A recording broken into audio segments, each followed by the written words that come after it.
Hello students, welcome to MOS classes. इस video में हम 8th क्लास मैथ एनसीईआरटी की जो नई बुक है उसके chapter number 13 introduction to graphs के बेसिक्स समझेंगे।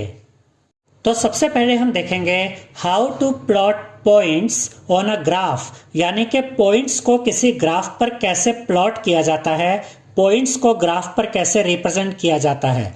अगर आप ये समझ गए तो फिर आप ये पूरा चैप्टर ही समझ जाएंगे, यानी कि आपको फिर किसी भी क्वेश्चन में कोई प्रॉब्लम नहीं आएगी। तो इसे बहुत ध्यान से समझिएगा। अब देखिए स्टूडेंट्स, ये होता है एक्स एक्सिस, यानी ये जो हॉरिजॉन्टल लाइन होती है, ये वाली लाइन, इसे हम कहते हैं एक्स एक्सिस।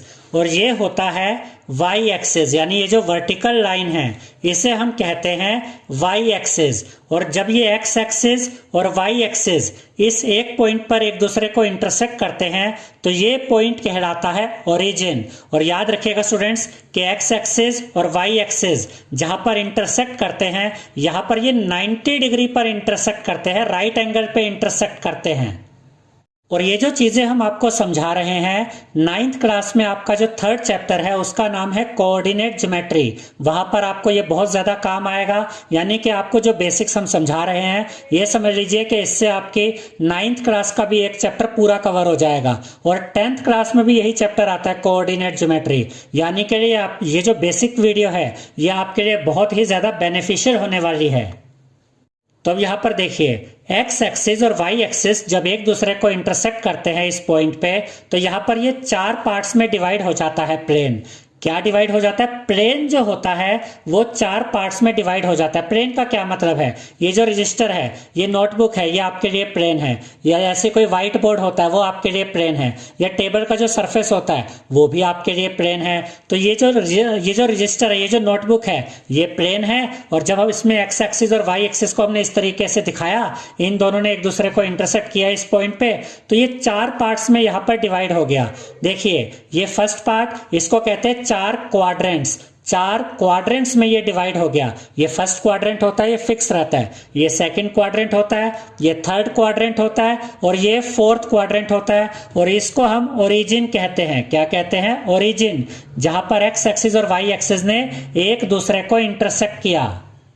अब एक और बहुत जरूरी बात याद रखिएगा कि अगर आपको किसी पॉइंट को प्लॉट करना है ग्राफ पे, तो आपको 2 चीजों की जरूरत पड़ती है। उस पॉइंट की एक्स की वैल्यू क्या है और वाई की वैल्यू क्या है। अगर आपको उस पॉइंट की एक्स और वाई की वैल्यू पता है, तभी आप उस पॉइंट को ग्राफ के ऊपर प्लॉट कर पाएंगे। अब देखिए स्टूडेंट्स, जैसे कि यहां पर एक एग्जांपल हम लेते हैं कि एक पॉइंट है ए, और इसके अंदर देखिए हमने इस तरीके से लिखा, ब्रैकेट के अंदर 2,3।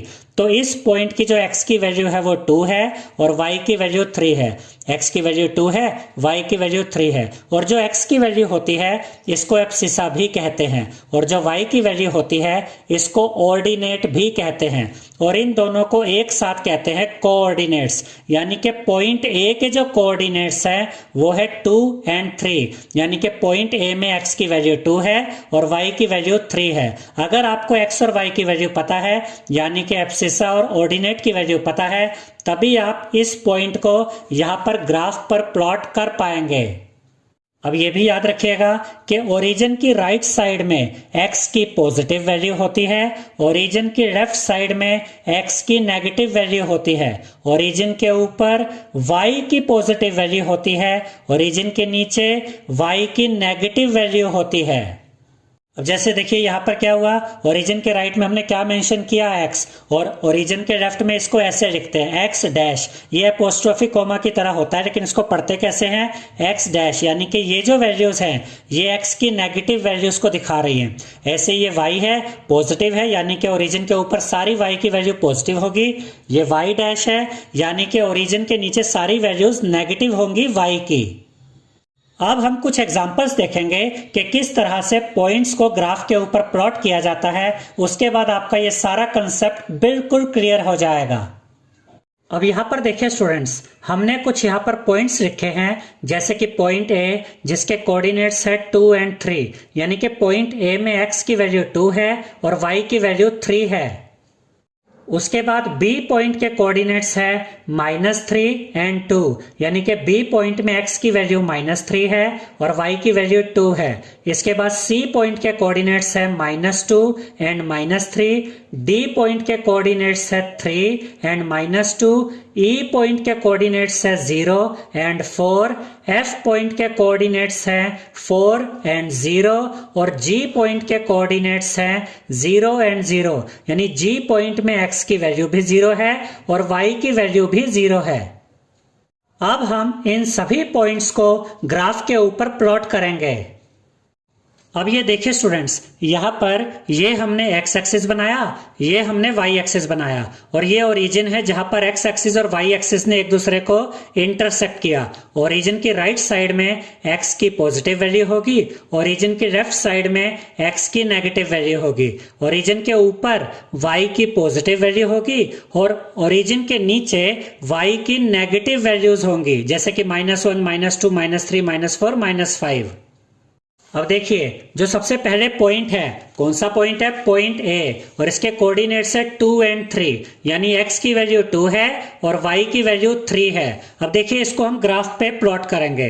तो x की वैल्यू है 2, तो x में हम कहां तक जाएंगे? 2, यानी +2 तक। अब यहां पर पॉइंट नहीं आएगा, x में तो हम सिर्फ 2 तक आ गए, y में हमें कहां तक जाना है? +3 तक, और y का +3 यहां ऊपर की तरफ होगा, यानी x में हम आए 2 की तरफ, यहां आ गए, और y में ऊपर गए 3 की तरफ, और यहां पर ये पॉइंट यहां पर हम प्लॉट करेंगे इस तरीके से, और यहां पर हम इसको इस तरीके से शो कर देंगे। पॉइंट A है जिसके कोऑर्डिनेट्स है 2, 3।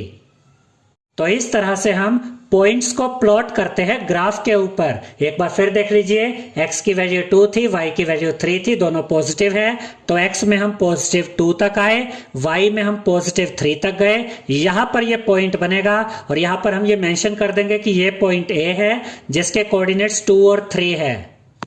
अब इसके बाद देखिए, इसके बाद जो B पॉइंट है उसके कोऑर्डिनेट्स है -3 एंड 2, यानी कि x में हमें -3 की तरफ जाना है और y में +2 की तरफ। अब देखिए ये पॉइंट कैसे आएगा, यहाँ पर x में हम जाएंगे -3, यानी यहां तक। देखिए -3 तक आ गए, x में आ जाएंगे -3 तक, और y की वैल्यू कितनी थी? 2, तो y में हम जाएंगे ऊपर +2 की तरफ। तो ये पॉइंट यहां पर आएगा और इसके ऊपर आप ये हल्का सा छोटा सा सर्कल बना देंगे। तो ये पॉइंट कौन सा आया?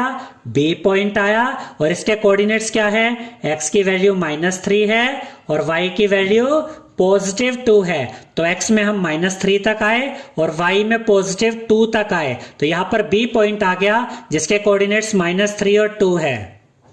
इसके बाद जो C पॉइंट है उसमें x की वैल्यू -2 है और y की वैल्यू -3 है, तो x की तरफ हम -2 तक जाएंगे और y में हम -3 की तरफ जाएंगे। अब देखिए, x में हम आ गए -2 यहां पर, और y नीचे की तरफ आएगा क्योंकि -3 है, तो y के लिए हम नीचे की तरफ आइए, -3 आ गया y। तो यहां पर ये पॉइंट बनेगा जिसके कोऑर्डिनेट्स क्या होंगे? ये C पॉइंट होगा जिसके कोऑर्डिनेट्स होंगे -2 एंड -3। तो x में हम -2 तक आए, y में -3 तक आए, तो ये हमें जो पॉइंट मिला ये है C पॉइंट जिसके कोऑर्डिनेट्स -2 और -3 हैं। इसके बाद D पॉइंट है जिसके कोऑर्डिनेट्स है 3 एंड -2, यानी x की वैल्यू +3 है और y की वैल्यू -2 है।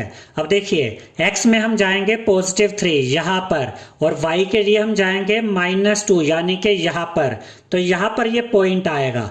अब देखिए स्टूडेंट्स, x की वैल्यू कितनी है यहाँ पर? +3 और y की वैल्यू है -2, और ये पॉइंट कौन सा है? D पॉइंट है। तो D पॉइंट में x की वैल्यू +3 और y की वैल्यू -2 है, तो ये पॉइंट यहाँ पर आया। अब पहले 4 पॉइंट्स को ध्यान से देखिए। जो A पॉइंट था उसमें x भी पॉजिटिव था, y भी पॉजिटिव था, तो ये कहां पर आया? फर्स्ट क्वाड्रेंट में, क्योंकि ये फर्स्ट क्वाड्रेंट होता है। तो फर्स्ट क्वाड्रेंट में x की वैल्यू भी पॉजिटिव होती है और y की वैल्यू भी पॉजिटिव होती है।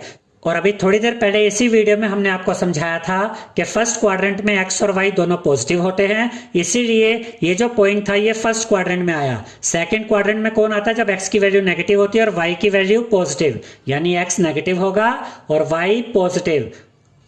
ये भी हम आपको ऑलरेडी बता चुके हैं, अगर x नेगेटिव है और y पॉजिटिव है तो ये सेकंड क्वाड्रेंट में आएगा, और अगर x और y दोनों ही नेगेटिव है तो ये आएगा थर्ड क्वाड्रेंट में। अगर x भी नेगेटिव है y भी नेगेटिव है तो ये थर्ड क्वाड्रेंट में आता है। अगर x पॉजिटिव हो और y नेगेटिव हो, जैसे कि यहाँ पर x पॉजिटिव है y नेगेटिव है, तो ये आता है फोर्थ क्वाड्रेंट में। अब इसके बाद देखिए ई पॉइंट को ध्यान से देखिए, इसमें x की वैल्यू 0 है और y की वैल्यू 4 है। अब ये किस क्वाड्रेंट में आएगा? याद रखिएगा स्टूडेंट्स कि अगर x की वैल्यू 0 हो या y की वैल्यू 0 हो तो ये किसी क्वाड्रेंट में नहीं आता, ये एक्सिस पर आते हैं। कैसे? अब हम इसको समझेंगे। यहाँ पर देखिए ई पॉइंट में x 0 है और y 4।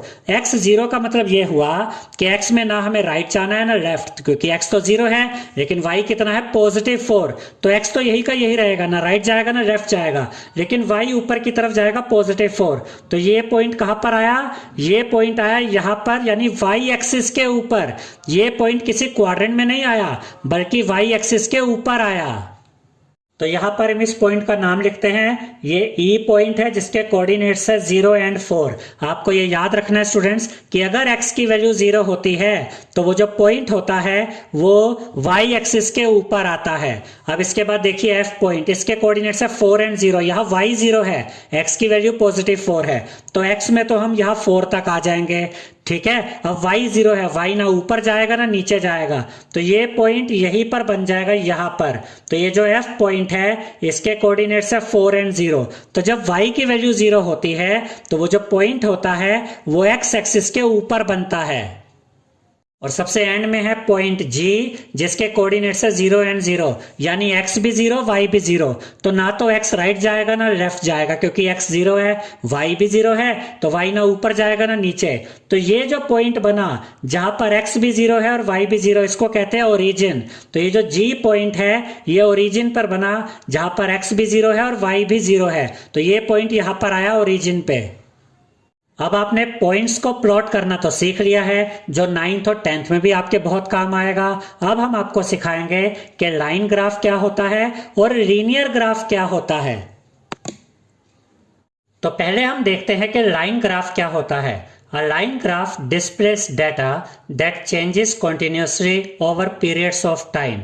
इसका ये मतलब है स्टूडेंट्स कि जो लाइन ग्राफ होता है वो ऐसे डाटा को डिस्प्ले करता है जो कि बार बार चेंज होता रहता है। अब जो लाइन ग्राफ होता है स्टूडेंट्स उसमें स्ट्रेट लाइंस होती हैं, लेकिन वो स्ट्रेट लाइंस की जो डायरेक्शंस होती हैं वो बार बार बदलती रहती है। कभी वो ऊपर की तरफ जाती है, कभी ऐसे नीचे की तरफ आती है, कभी वो ऐसे स्ट्रेट चली जाती है। इसको अभी हम यहाँ पर सीखेंगे। देखिए यहाँ पर आपको एक डाटा दिया गया है इस टेबल में, टाइम, और ये है टेम्परेचर इन डिग्री सेल्सियस। यानी कि जब 6 AM का टाइम था तो तब टेम्परेचर कितना था? 37 डिग्री सेल्सियस। जब 10 AM हुआ तब टेम्परेचर आ गया 40 डिग्री सेल्सियस। जब 2 PM हुआ तब टेम्परेचर हो गया 38 डिग्री सेल्सियस। और जब 6 PM हुआ तब टेम्परेचर हो गया 35 डिग्री सेल्सियस। अब हम इस डाटा को लाइन ग्राफ के द्वारा यहां पर आपको शो करेंगे। अब देखिए स्टूडेंट्स, ये x एक्सिस होता है और ये y एक्सिस होता है। अब x एक्सिस पर हम क्या शो कर रहे हैं? टाइम। टाइम हमें कहां से कहां तक दिया हुआ है? देखिए 6 AM, 10 AM, 2 PM, 6 PM, यानी कि 4 आवर्स का गैप है, 4-4 घंटे का गैप यहां पर है। अब यहां पर x एक्सिस पर हमने ये टाइम को शो किया है 6 AM, 10 AM, 2 PM, 6 PM, और यहां पर आप देख सकते हैं कि ये y एक्सिस पे टेम्परेचर को दिखाया गया है इन डिग्री सेल्सियस। अब टेम्परेचर क्या क्या है? 37, 40, 38, 35। अब यहाँ पर देखिए ये आपको ये कर्व सा नजर आ रहा होगा, इसको या तो किंक कहते हैं या फिर इसको जिग जैग भी कहते हैं। अब इसका मतलब क्या होता है और इसका यूज क्या होता है ये जानना बहुत जरूरी है। यहाँ पर देखिए गैप 2-2 का गैप है, 30, 32, 34, 36, 38, 40, 42। तो यहाँ पर 2-2 का गैप है, लेकिन जो पहला नंबर यहाँ आया वो 30 है। अगर यहाँ पर हम ये स्ट्रेट लाइन बना देते और ये किंक नहीं बनाते तो इसका ये मतलब होता कि पहला गैप तो 30 का था, उसके बाद के गैप 2-2 के हो गए, जो कि गलत होता। तो ये किंक इस बात को दिखाता है कि जो गैप है वो स्टार्टिंग से ही 2-2 का चलता आ रहा है। ये बात आपको समझ आ गई होगी कि किंक का क्या यूज है। ये इस बात बात को बता रहा है कि ये गैप शुरू से ही 2-2 का चल रहा है। ऐसा नहीं है कि यहां पर पहला गैप 30 हुआ और फिर 2-2 का गैप लिया गया। तो किंग इस बात में आपकी हेल्प करता है कि आप डाटा को कंटिन्यूएशन में दिखाते हैं। अब देखिए, जब 6 AM का टाइम था तो टेम्परेचर था 37 डिग्री सेल्सियस। तो यहां पर देखिए 6 AM पर जो टेम्परेचर होगा वो यहां पर आएगा। ये 36 है, ये 38 है, तो इनके मिडल में क्या होगा? 36 और 38 के मिड में आता है 37। तो 6 AM पे जो टेम्परेचर है उसका पॉइंट यहां पर आएगा 37 डिग्री सेल्सियस पे। फिर जब 10 AM टाइम हुआ तो टेम्परेचर था 40, तो 10 AM पर टेम्परेचर आ जाएगा 40 यहां पर। उसके बाद 2 PM पे टेम्परेचर है 38, तो 2 PM पर टेम्परेचर आ जाएगा 38। देखिए यहां 38 है, यहां पर पॉइंट आएगा।